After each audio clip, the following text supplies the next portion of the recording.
Someone's in my parking space again. Do they not know? That's where I park. It's my spot. Good evening, friends and film fans from my car. I'm cold, but I am also absolutely buzzing because I've just come out from seeing The Batman. Wow. Wow. I think I'm still processing. It is a lot to take in.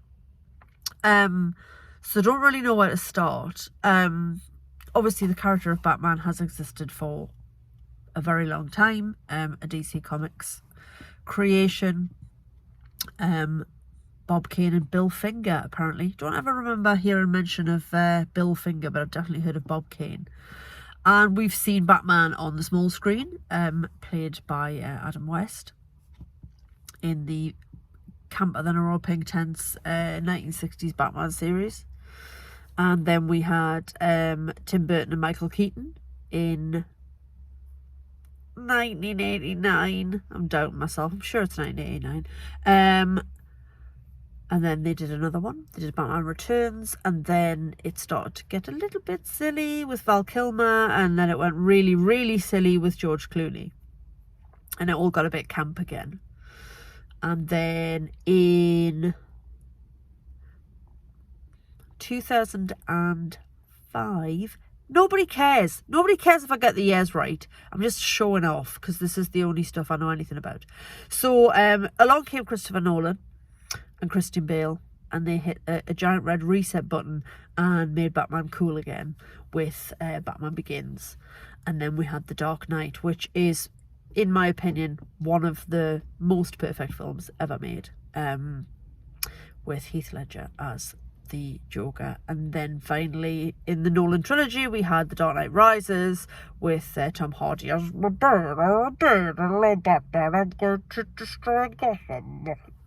that.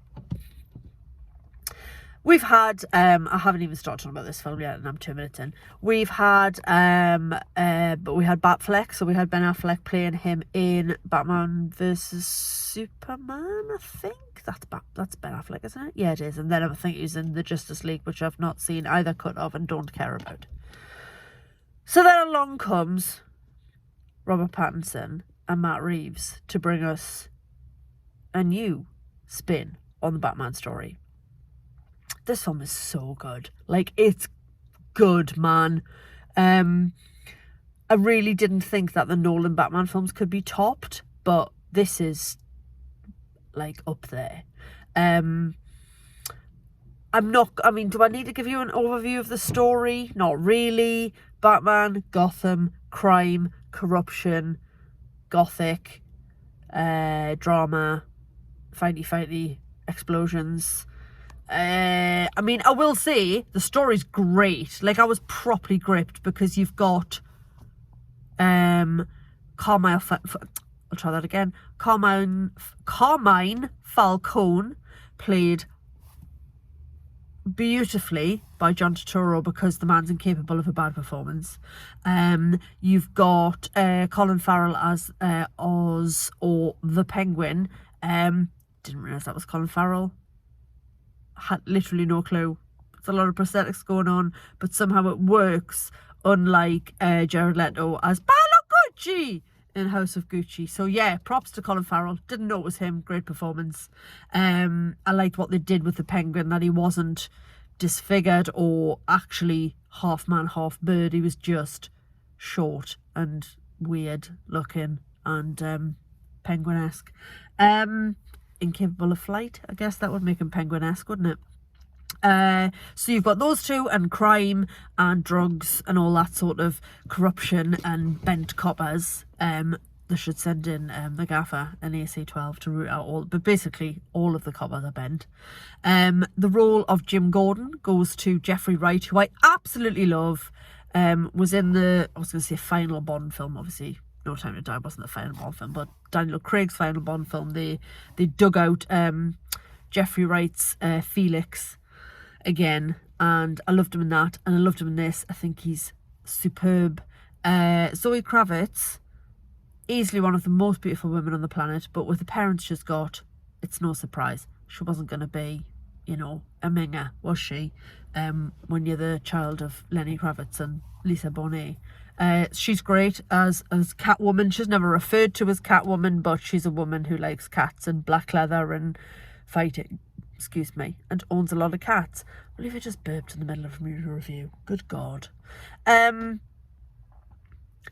really good in it. And the story, the corruption, how far back it goes. Then you've got the Riddler. And again, the Riddler's often, you know, quite a camp figure. I can't remember who was the Riddler in the old TV series, but we saw Jim Carrey as the Riddler going up against Val Kilmer's Batman in Batman Forever.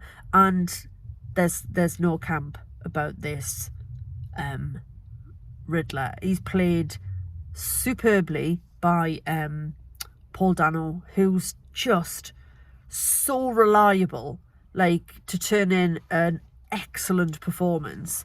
And I really liked the idea that the Riddler was completely unhinged and actually was kind of like a cross between the Riddler, in that he liked the riddles, but there was almost like a jigsaw saw element thrown in there, which I wasn't expecting. I will say this film is a 15 certificate, and my God, it earns it. But it was actually really nice to see. Nice is the wrong word. But it was great to see Batman with, like, real grit. The Nolan Batman films weren't exactly like camp and Disney, but this is properly gritty. It's a bit sweary.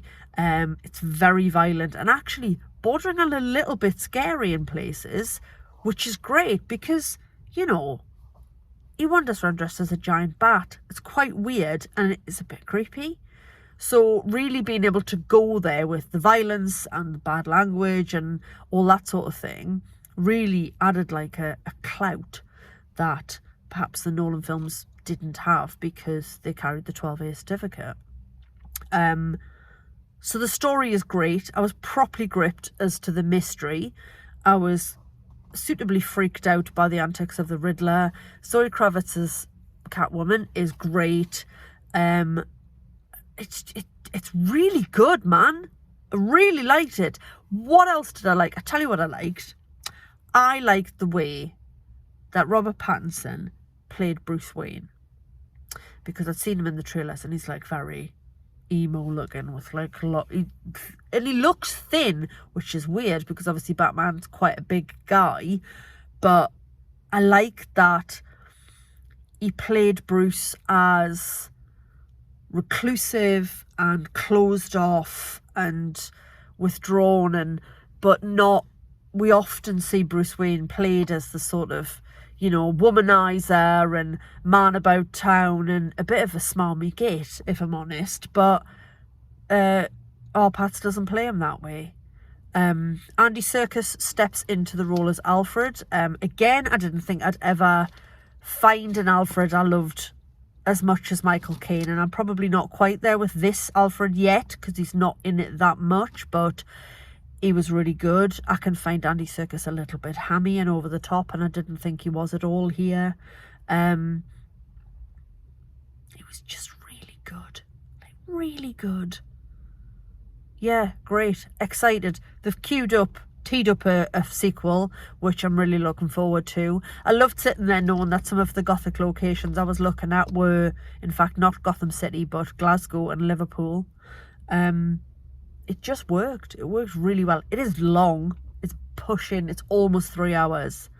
So yeah, it is a little bit of a slog, but I was gripped and I didn't want it to end, and it was good, and it had good fights and good action sequences, and the script was good and everything about it was good, and I liked it a lot.